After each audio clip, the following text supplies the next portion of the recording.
జీవితం ఒక నాటకం అనుకుంటే మన పాత్రధారులు. మన పాత్ర అభినయానికి మనం వచ్చామనుకోవాలి.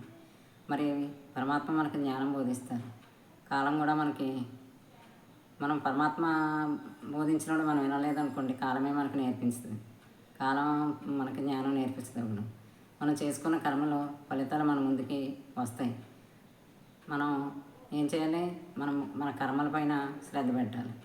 ఎవరో చూడలేదు అనుకోకూడదు. పరమాత్మ ఒక కన్ను మన పైన ఉంటుందని, మనల్ని ఏదో ఒక శక్తి మనల్ని గమనిస్తుందని, మన ఏది దాసలేమన్న విషయం మనకు తెలియాలి. అందుకని ఎలా ఉండాలి? మన కర్మలు మంచిగా ఉండాలి. మంచి కర్మలు చేయాలి.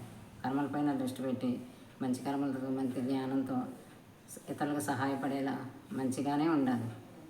అలా కాకుండా మనం ఎవరో చూడలేదన్న భావంతో మన మనసు ఇటుపోతే అటుపోయి ఏ పనుల్లో ఇరుక్కుని మనం చెడ్డను ప్రూవ్ చేసుకోకూడదు. అలా చేస్తే ఎలా ఉంటాయి? మనం ఏ కర్మ అయితే చేసామో అదే ఫలితాలు మనకు వస్తాయి. ఆ ఫలాలు అందుకున్నప్పుడు మనం ఎలాంటి కర్మ చేసామో మనకు అర్థమవుతుంది. ఒక్కొక్కసారి ఎంతో మంచి చేసిన ఫలితాలు బాగా రావు. ఒకసారి ఆయాచితంగా చాలా ఫలాలు మంచిగా వస్తాయి.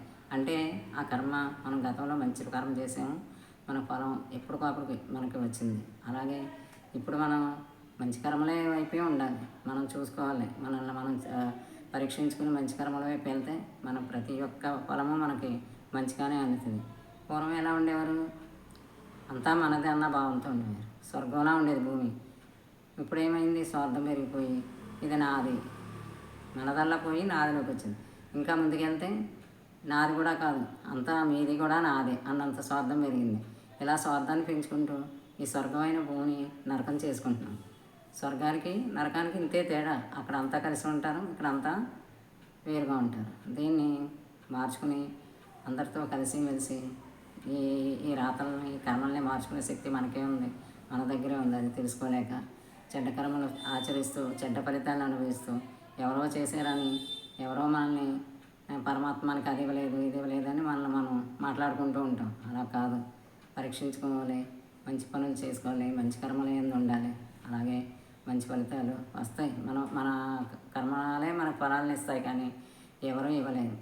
ఆ విషయం తెలుసుకుని జాగ్రత్త పడుతూ ఎరుకతో ఉంటూ మంచి కర్మల వైపు వెళ్ళి మంచి మిగుల్చుకోవాలి, మంచిగా ఉండాలి, 10 మందిని ప్రేమించాలి. స్వర్గమయమైనటువంటి భూమి మీద అందరిని ప్రేమించి అందరితో మంచిగా ఉంటూ మంచిని పెంచుకోవాలి. ఇదే జ్ఞానం, ఆత్మజ్ఞానం. ఆత్మయందుండి అందరూ మన మానవజాతి అంతా ఆత్మీయ బంధువులని, మనలాంటి ఆత్మలని మనం గుర్తించాలి. అలా గుర్తించినప్పుడు ఇతరులకి మనకి తేడా తెలియదు. అందరూ ఒకటే, అంతా మనమే అన్న భావం పెరుగుతుంది. ఇదే సత్యం.